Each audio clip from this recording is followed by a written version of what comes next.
much like, hey, let's go out and have a girls' night at the movies movie. I mean, but it's so funny. Yeah, people pooping in the streets. That scene where Rose Byrne and Kristen Wiig are one-upping each other at the engagement party. It's one of the most cringe, and then there's the raccoons eating the cake. So Kristen Wiig is dynamite in everything she does. Now, this is going to sound weird, and I want to ask you if this question sounds good, but I love the movie Spy. Have you seen the movie Spy? Yes. Now, there's a line in this movie where Melissa McCarthy tells Rose Byrne that she looks like a slutty dolphin trainer. And I want to know if the joke was written and they made the dress, or if the dress was made and Melissa McCarthy or Paul Feig improv that. I think it seems responsive. So you think that it was improv? Yeah, I think it was response to that dress. I kind of want to tweet the director and just say, hey man, what came first? The dress, the dolphin, or the joke? Yeah. But she's great in this movie. I mean, she's sitting there, there's explosions going on, and she's painting a fight song. And then that Land Rover that Donald drove is a 1969 Series 2A model that has a 2,250cc petrol engine, and it is going for auction for apparently 15,000 euros, which seems like a steal. Halvesies? Yeah, that's what I was going to say to you. Let's sell some pots, and let's buy. I mean, you and I could split this thing just fine. I mean, getting it back and forth would be a beast, but we could do it. Yeah. We could do it. I want this thing. I think we started a GoFundMe account. Yeah. Where we fund the movie Potter World with the promise that everybody, here's the promise, here's the catch. Anybody who donates, when the movie makes a profit, we're going to buy that Land Rover and then come take them for a ride. Yeah, anywhere in the world. Anywhere in the world, we'll drive up there, we'll road trip, and we'll go get ice cream. You and I spent 7 years on the road and $3 million traveling all over the world. Right. But Potter World's going to make so much money, that's just going to be a drop in the bucket. Now, a couple more things. I love the bit in the beginning where Peter Rabbit says that Sam Neill cuts grass angry. I mean, that's a good bit. And then you see him drinking out of a bird feeder and doing asbestos and eating cake at the same time. Right? Like, they really... and I think that was like, this clearly was not Peter Rabbit's fault. They had to really... They're like, we got in trouble for the BlackBerry thing. We need to not make our main character a straight-up murderer in the first scene. And then I like the scene where they're going into the garden, and Daisy Ridley says, what happens if I lose one of my legs? And then you'll call me Stumpy for the rest of my life. And I just wobble, but this, and then, like, I act like everything's okay, but the scars are on the inside. Yes. And then I love when Peter just goes, it's okay, we're family, you can say what you want. That's a nice touch. So she says something really weird, and he's like, it's family, it's a safe place. No judgment. Yeah. At the end of the day, this is a real family movie, right? And even like, you think, okay, they blew up the burrow, crushed her house, but there's this innate thing where like, family can really do some nuts things, and forgiveness is just around the corner.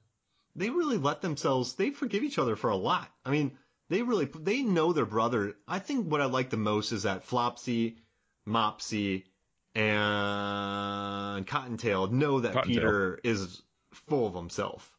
I mean, they're extremely talented engineers who can take obstacle courses with wheelbarrows like no one. So I think they're maniacs in themselves, but they also put up with Peter because they know he's the oldest and he dealt with that loss really strongly. Right. But even the dynamic of like which girl is really the oldest. Yeah. The family seemed to have told all three of them, right? Right.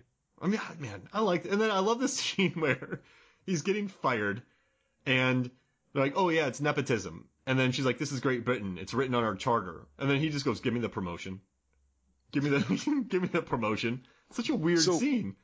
Yeah. My favorite scene of him and Harrods was with the model rocket ship. And he's like, it's not at the right angle. Yep. And he's like, there'll be a young girl aspiring to be the first woman to walk on the moon. She's going to see this, know it's at the right angle, and be upset. And I was like, that is not a necessary moment, but I'm happy that it made the cut. I mean, it explains his character, right? Yeah. Now, okay, so there's so many more things.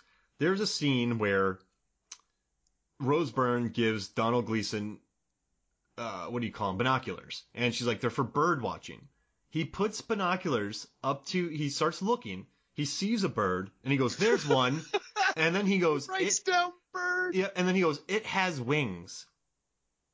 So this is a guy who's very good, and they shot in Harrods. First movie to ever shoot in Harrods, and they shot at night. They shot from 9 p.m. to 9 a.m. in secret. They shot in Harrods. No movie's ever done. Yeah, no movie's ever done that before. Do you think that the Beatrix Potter? Do you think that Potter family being involved in this gave this movie some weird clout in England? 780,000%. Yeah. But he sees a bird and he says it has wings. So does he? This is a man who knows how to fly a plane, ride motorcycles. He's a very good manager at Harrods, of an institution in London. Right. And he is surprised that birds have wings. Well, do you think he's just trying to say something? Like there's a girl here that's pretty, I need to say something. And so he's like, it has wings. I mean, I guess he could be flummoxed, but it seemed very earnest to me when he said it. So, yeah. I mean, well, I love what he wrote down in the book. He just wrote down bird. Yeah, at the end, he's keeping track. And then that book comes back later and he says pigeon. It's all pigeon in London. Pigeon. Now, there's another scene where she walks up to him and they're talking, and he's talking about the gate, right? And he's like, it's great. It's clean and sturdy. And Rose Byrne thinks she's talking about him. And she's like, oh, wow. And then she says something. And then he goes, no, you're pretty too. She's like, well, I wasn't fishing. Like, that's a funny... I mean, I don't know if kids can get on the fishing joke, but that's he says the fence is clean and sturdy, and she takes it as a compliment. And then she's like, oh, I'm not fishing. So I think why their chemistry worked so well is because it wasn't the classic dorky guy meets beautiful girl. It was like they were both really dorky people. Lunatics. Yeah. And it's just kind of like, I'm happy they found each other. Yeah. Because they they don't seem to ever have past relationships. No. And they're in their 30s. So. But you must have friends like this too. Oh, yeah. I've got a couple friends where I'm like, they'll meet someone, get married. I'm like, I'm happy you guys found each other because I can't imagine anybody else marrying you. Like, I'm your friend and I love you, but like, I don't imagine this is the only person I can see. And then you guys are so blissfully happy together. Yeah, these two are on the same weird level. Like, cause she doesn't mind the fact they spins around in circles shooting spray stuff and then squirts himself. He doesn't know how that works. He uses it. And then he shoots himself. He uses it perfectly. Then he shoots himself in the eyes with it. A man who's so down on keeping things clean that he cleans with a toothbrush in the toilet. He doesn't know how the spray bottle works. No. I love this world. And also, I want to know the relationship between Rose Byrne and the guys in the local hardware store. So that's the movie. When you're talking movies you want to see, I want to see the hardware store movie about those two guys. She tells them everything. Yeah. They know all about her. I mean, she immediately went there and told them everything. So what did they say? So you moved here, but you're moving it just to sell so you can move back to London and open a toy store next to Harrods so you can get them out of business. And then Donald goes, I think this is my favorite line. He goes, that is incredibly accurate and disappointing.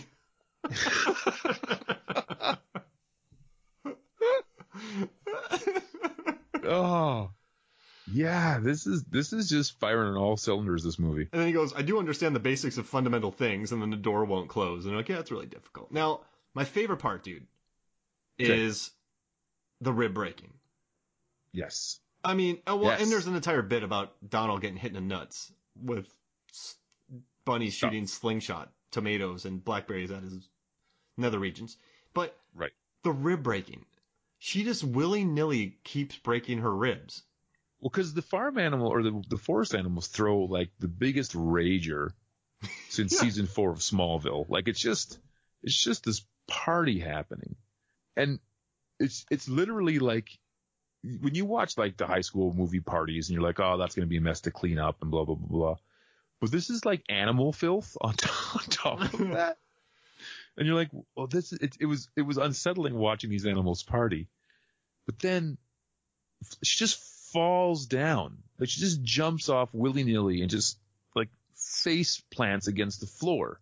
And then concerningly, and it starts off, she goes, I think I broke a rib. And then Peter says like, oh, you've got 13. more than one, 13 of them. And she goes, oh, and she runs in, she jumps off. She's like, I got 13, so that's okay. Like it's a very, like child and money relationship. Yeah. Where it's like, I've got money, I should spend it. It's like, why don't you save it? Well, I have money, I'll spend it. And so she's like, I got ribs, I'll break them. And then when they learn, oh, you have 13 on both sides, she jumps off the car and breaks another one. After she had broken 4. She's like, oh, now you're down to 19. Yeah. And it's just like, just for this fun of doing it. Do you think she really wants to break Rose Byrne's ankles at the end? So here's the thing about movies, and you often see it in like training montages with like masters and ninjas and stuff. And they're like full out swinging swords at each other that would like clearly kill somebody if the student's not on his game. So they have the intention and ability and method to kill, but they just out of circumstance don't. And I think and then because of the wise master, they're always like, I was never going to kill you, but you might have, you know what I mean? Yeah, there's a chance. You know what I'm talking about? Yeah, when they're swinging sword, in these movies where people are swinging axes at each other, what if they dip instead of dodge? Right. So I think that like they could have broken the ankles and there might have been like, the viable threat of it, but I don't think it was in her heart to break those ankles. Because those rabbits love her, man. They go to her house and just hang out all the time. Yeah, they're big Rose Byrne fans. Now, another very funny moment is at the end when they look at Rose Byrne and Donald like, oh, what are you two married? And then Donald tries to get on his knee to propose. And she just says, get up. That was improv, right? That had to be. And they were like, keep it. Like, I think he made the joke. And then she just stayed in character, and it was the greatest take ever. How awesome would it have been working with these two? Well, this movie, so it was a hard time filming, though, from what I heard. Yeah, because I'm saying like watching it, like this maybe was the most fun movie ever made, but all the like shenanigans are off screen, like they're not there. They're acting against nothing, and I don't know, man. Like I think that would be like I act like I was in plays, and I kind of do that still. I think acting against nothing would be very, very hard, especially in a very physical comedy movie like this. You know what's interesting? You remember when Megan said, or maybe you said it, but Michelle Williams took Venom because she wanted to learn how to act with that kind of stuff. That's why these guys took this movie. And Donald, I have this thing where he's like, so he took it for he took this movie for the physical comedy, and he put, we did a lot of prep for a couple reasons. One was that because the rabbits aren't actually in the room, obviously. They haven't trained rabbits to wear jackets and beat the crap out of me and speak and stuff. The reactions had to be really planned out in advance. If he runs up your leg and punches you in the face, you have to react in a chain reaction that looks natural, but is also funny, and can work with all the stuff that's happened before. So that had to be trained. And then the comic beats of just working out what's actually funny and not leaving it to the day. But that was all really good fun. I loved all that stuff. But that's tough. Yeah. The animation's so good you take it for granted. But Rose Byrne and he were looking at tennis balls for the majority, right, or people in blue leotards that were squat on the ground. And the performances that they got still are very good. I mean, Donald very believable. I mean, he had now the amount of faith that she worked with Will Gluck on Annie. Rose Byrne did, so they're friends. Yeah. He had to have a lot of faith in this Gluck.